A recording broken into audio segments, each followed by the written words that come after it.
Nitzan, thank you so much for this interview. What is the motive of your visit to Mexico? You seem to come to Mexico more often than to other countries. It's true. I love Mexico. I have good friends here. I love the history, the rich history, and especially in this city, Mexico City, you have so much history, so much culture, so much art, architecture, food, everything, music, you know. So I like it. It's a mega city, it's a world city. So yeah, I'm a fan of Mexico. And what is the motive of this visit? This visit is more a personal visit. I visit friends who have a new baby, and so it's a happy occasion, and it's another opportunity to meet people from the community, especially now when the situation is difficult, and to learn about the situation. I'm working on a new book, on a project about the influence. The third book? Yes, the influence of the Israeli-Palestinian conflict and the current war on Jewish communities around the world. Wow. So I talk to people, also from the Mexican Jewish community, to hear about their feelings, about their experience, how they deal with the situation. So this is another reason to be here. We will be very happy to read this book, Okay. especially because we are part of it. Now we are close to the second anniversary of the Gaza war, and we cannot see the end of it, neither the release of the hostages. What is your impression on that matter? Do you think the war would have ended sooner had there been another government? Yes, I think so. I think there are deals on the table to end the war, to release the hostages, and to make a new phase in the Middle East. But these deals are being rejected so far. I think that with another government in Israel, we could have ended the war sooner. You know, let me just tell you that we are now facing this possibility of occupying Gaza City, and it's the army, the military itself, that says that there is no need to do this. So, you know, it's not just a political opinion, it's also, I think, a military professional opinion. So I think it's time, after almost 2 years of war, to end it, to bring back, of course, the hostages. And also, I think, to reunite Israeli society. You know, we have a very deep internal crisis in Israel, political crisis, social crisis, and it's not good. We have to be more united, we have to stand together, and it's time to do that. And as long as the war is going on, it's difficult to go on this path. So I believe that it's time to end the war, especially when the strength of Hamas as a military organization doesn't exist anymore. The military, the Israeli army had a lot of success in actually destroying the military capacity of Hamas. So from a military defense point of view, the war achieved its goals, and now there is no point of continuing this thing. Yeah. And why do you think the government is continuing? I think it's a matter of political thing. You know, there is a split in Israel. According to opinion polls, most of the Israelis would like to end the war, to make the deal, to bring back the hostages, to release those people in the army that are, you know, fighting for so long. You know, we have a lot of casualties also on the Israeli side, not just on the Palestinian side. But unfortunately, the government is on another direction. I think that within the government you have ministers and you have political parties that you would like to occupy the whole Gaza Strip, to remove the Palestinians, to send them away, and to build settlements in Gaza. And they say it. I think this is wrong. This is not a good direction to go. But this is the reason why. But is it possible to do that? To move 2 million people away? Well, they think it's possible. Also, they say President Trump, is supporting this idea. Although for him, it's very easy to talk like that, but to do this is very, very problematic. But that's their goal. So with this in mind, the war goes on. And as I told you, most of the Israelis do not agree with that. But the government decided to continue nevertheless. So this is where we are. Because Hamas just said it was ready to negotiate a comprehensive deal today. Does it mean the strategy of Netanyahu is a success? Well, I think that Israel no doubt had a lot of success in weakening Hamas, almost eliminating Hamas. Hamas is nothing. You think it's eliminated? Look, the military strength of Hamas is eliminated. Of course there are people, and there will be more people, it's like a guerrilla movement, like a terrorist movement. So of course there are people, but as a military structure, with the missiles, with all the equipment, they don't have it anymore. This is why I think it's the best time to end it and to move to a more diplomatic phase and to have an agreement. And there is, I think, a good deal on the table to involve also Saudi Arabia, the Emirates, the neighboring countries, rebuilding the Gaza Strip, replacing Hamas with another government there that would not be terroristic, would not be anti-Israeli, and to move forward. But this is not the situation now. For now, the army is still trying to take parts of the Gaza Strip, and of course it has very serious consequences on the civilian population there, as you see in the media. A lot of dead people, casualties, hunger, a very serious humanitarian situation. Of course, it has also it affects the Israeli position in the world. Of course. There is now a growing demand in the world to recognize the Palestinian state. Of course, I know that also in Mexico there is some pressure.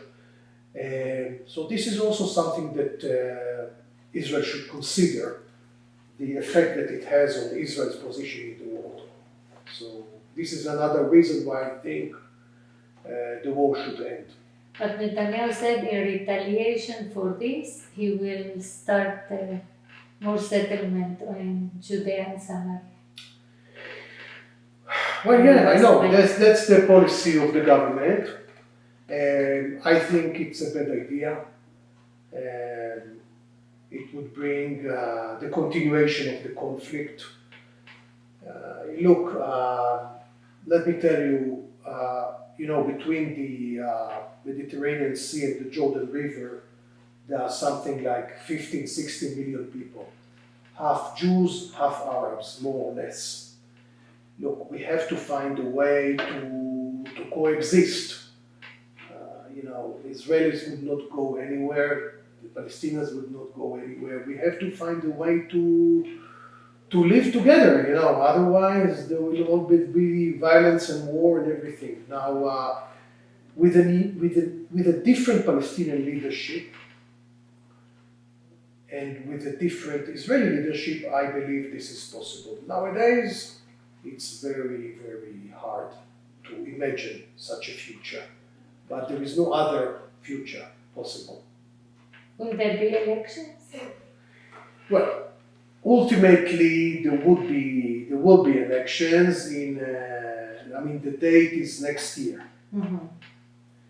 According to the recent opinion polls, if the elections are today, Netanyahu's coalition would lose and he will be out, according to the opinion polls. But you know, opinion polls are not something very serious. Netanyahu is a very good politician, he has a lot of experience, and the opposition is divided and weak. But again, there is a very big majority who would like a change of government. I think that one of the problems is that this government is too extreme, too right-wing extreme. I think that now we need sort of a unity government that would represent all the people, not just one part. Because now the government is really very much on one side, and there is the other side. You see all the demonstrations, all the protests in Israel. Many people feel that the government does not represent them or goes against them. And again, I think the most important thing that we have to work in Israel to make sure is the unity. Now we are too much divided. Look what happened on October 7th. We were divided, and so our enemies took advantage of it. And so this is why we need a change of government. We need this. But who would be for you the best candidate for the opposition? Look, it would be, I believe the new government would be a coalition government as always. Our government, I was a Minister of Health in the last government. Our government had parties from the right, from the left, from the center, religious, secular. We had also an Arab party in the government. So it was more representative of the Israeli public. There are different candidates. For example, Mr. Bennett, who was the former Prime Minister, or other people like Eisenkot or Yair Golan. There are different names. We'll see. Not Lapid. Well, also, of course, he's the formal head of the opposition. Because he is doing his campaigning now. Yes. He's campaigning. I am very fond of him. But recently, you know, according to the polls, he's going down. I hope that the opposition would be able to unite and to form one big major party, so this would be better for them in the election. Because Netanyahu won the last elections because he really took care of every little party in his bloc, so that no votes would be lost. Okay, and the opposition lost a lot of votes because of this division inside. And so now I hope that the opposition would learn the lesson and would form a big united party so that they would have better chances to win the elections. And this month we'll see more recognition of the Palestinian state worldwide, with France, a country where you lived, being one taking this step. What is your opinion on this? Is it a reward for terrorism? Well, it's not just France, it's a worldwide movement with some of Israel's best allies like Canada, like Germany, like United Kingdom. These are very important countries, very good friends of Israel. Look, it's happening because of the war. Many of Israel's friends around the world, they don't understand what Israel is doing. They don't understand this war. They are shocked with the situation in Gaza. And the way to express it is to recognize a Palestinian state. Now, look, I think that the best solution, best idea, best guarantee for Israel's security and stability is a two-state solution. Look, it's been 50 years now that we started in this circle of peace with Egypt, with Jordan, with the Gulf countries, the Abraham Accords. I think it's time to make it with our most important neighbors, the Palestinians. We started it in the time of Rabin and Peres in the 90s. Unfortunately, this process stopped. I think it's time to go back to the peace process and to eventually achieve the two-state solution. Now, I know this is difficult, and it's not for tomorrow. Now we are in the middle of the war. It's almost impossible to think about the Palestinians after what happened, after October 7th, after all the horrors, after all the terrorism. I know. But if you think for the long term, I think this is the only way to do it, of course, with guarantees, with securities, with everything. But eventually, and I believe it will happen eventually. Many Israelis think like you? No, Because many Israelis many Israelis lost their hope, their belief in peace after October 7th. It's true, but many more do not agree with what's going on now and would like to see an alternative. Now, it doesn't mean that most of the Israelis today support the two-state solution, but I believe that eventually, when the war ends and we begin this process of, trying to change things, it will come to that eventually. And I know, it should be taken not immediately, that there are too many difficulties. By the way, on both sides. On both sides. A lot of Palestinians also lost their hope in this peace process and everything after this war. It's on both sides. But again, I don't see any other way for the two peoples to live there besides the two-state solution. Now, some ministers talk about annexation of the Palestinian territories, etc. This is just meaning the continuation of the war, more suffering, more violence.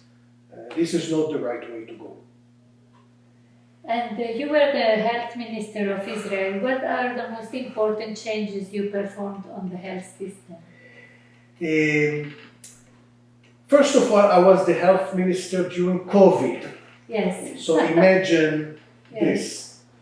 But Israel had a lot of success Yes. during COVID. And because we have a very good and organized health system, public health system. Now, what I tried most as a health minister is to provide good health services to communities and to groups that suffered from inequality.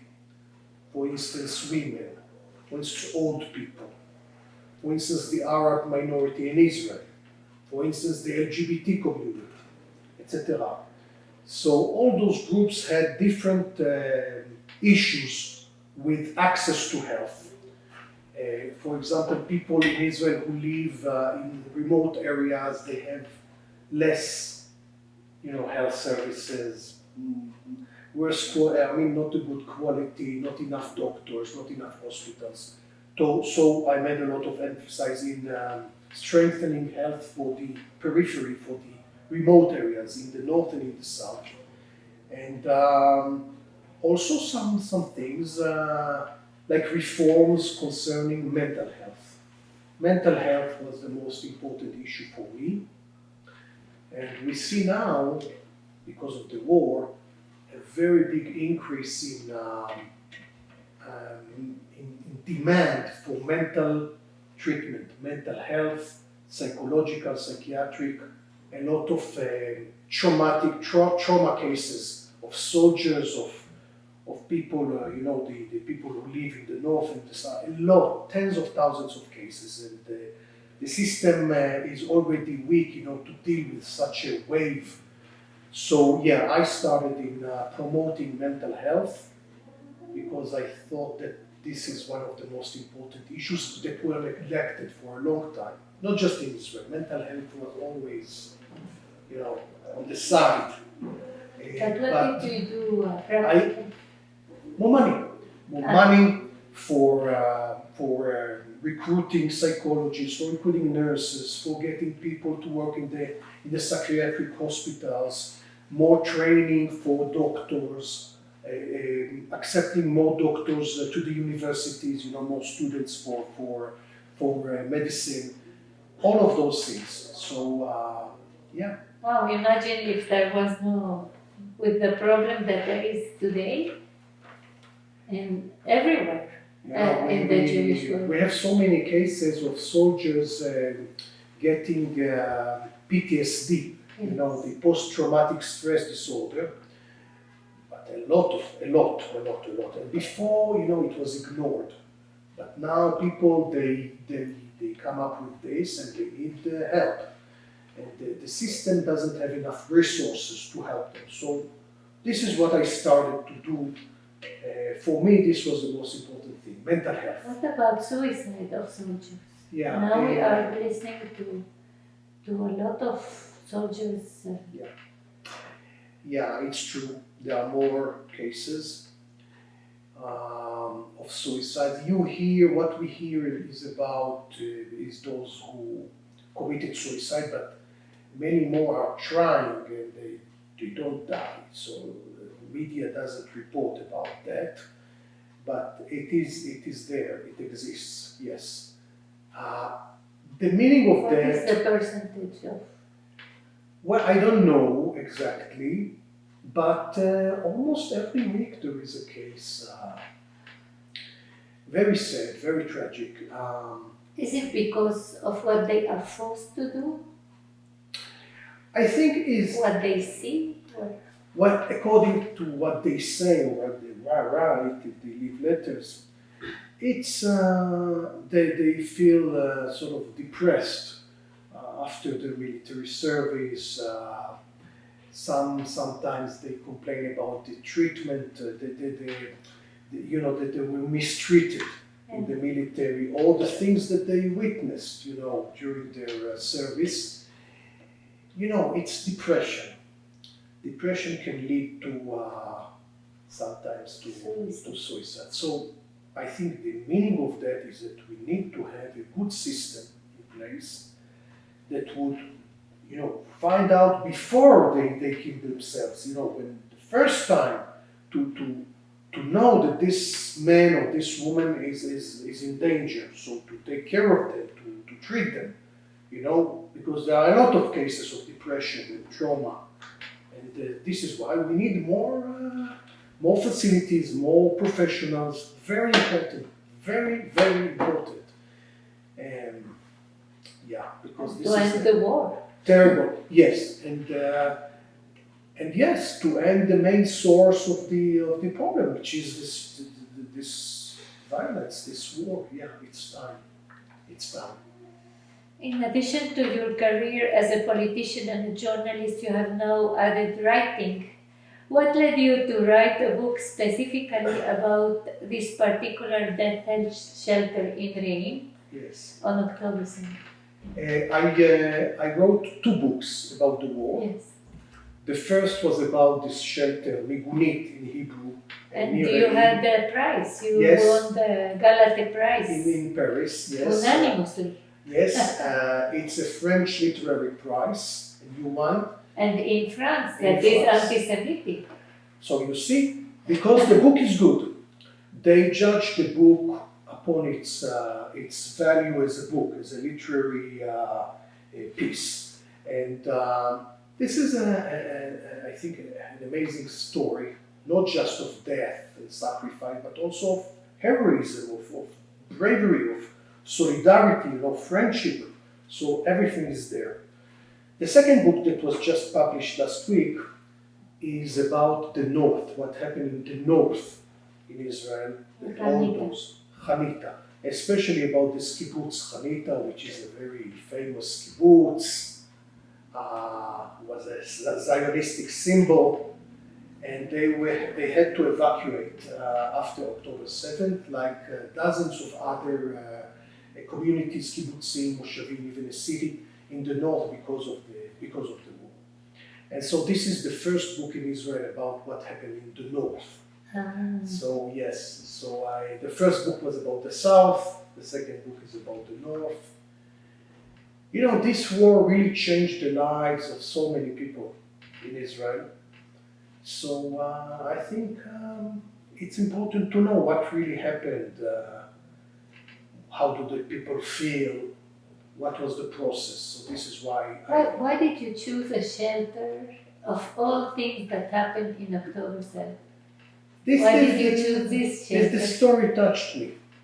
Really, this touched me. It's a personal feeling. You know, I met the parents of the guy in the shelter. No, he was kidnapped and he was murdered by Hamas in Gaza. Another, Aner Shapira, who was his friend from Jerusalem, friend of Hirsch Goldberg, and he was the guy in the shelter that threw back the grenades. Very brave person. Like also, 8 times. No? Yes, at least. At least. Yeah, very brave. And he's also a very handsome guy. He's a singer, he's an artist, he's a philosopher. You know, he's really an amazing person. And when I talked with his parents, this really touched me, this story. So I decided I have to tell this story of him, of Hirsch Goldberg, of all the 27 people who were packed in this migunit, you know, 4 square meters. 4 square meters, it's like 4 square meters, imagine, like this, 2 on 2, 27 people. So I told the story. It still brings tears to your eyes. Yeah. Because 4 people were kidnapped, taken from the migunit. Hirsch Goldberg Polin was one of them. He was murdered in Gaza. 2 were released, Or Levi and Elia Cohen, and there is a 4th one, Alon Owen, who is still today in Gaza. And I know his parents, and I helped them, and so. So when is the 3rd book coming up? I'm working on it. I found out that the political situation in Israel, and especially the war and the Israeli-Palestinian conflict, has a very strong influence on Jewish communities around the world. Whether you are, it doesn't matter the political direction, but it's really something very, very, very painful for many, many Jews. And there is a growing wave of anti-Semitism, unfortunately, anti-Israeli and also anti-Semitism. It's not always the same, but you see this in many countries. And so it has a very strong influence on Jewish communities. So the book I try to listen to them and to understand what's going on, how do they feel about Israel, how do they feel about the situation, what do they do with, even here in Mexico, of course, you are the expert, but, towards the Mexican government or Mexican public opinion. We have a special situation with our president being Jewish. Yes, of course. She's quite critical towards Israel. Yes. Which is also interesting to understand. So this is the new book, but it will take time because I'm just collecting the information. Where have you been? Where are you going? I think I will probably make it, especially in France. France has the largest Jewish community in Europe and the largest Muslim community in Europe. So there is a clash. There is a big clash in France. Also, it's going to be interesting to look at Germany, also a big Jewish community, a big Muslim community as well, and Great Britain. And here, Latin America. So, so I try to give different perspectives. This is also the first book about this. I didn't see anything. It's a very sensitive issue. Very sensitive issue. For many Jews, you know how to deal with Israel. It's a touchy issue. It's very, very sensitive. But I think it's extremely interesting and important to understand. How do you feel? What's going on here? Are there any dangers? What are the prospects? What are the So that's what I'm doing now. Thank you so much. Thank you, Mike. Thank you so much.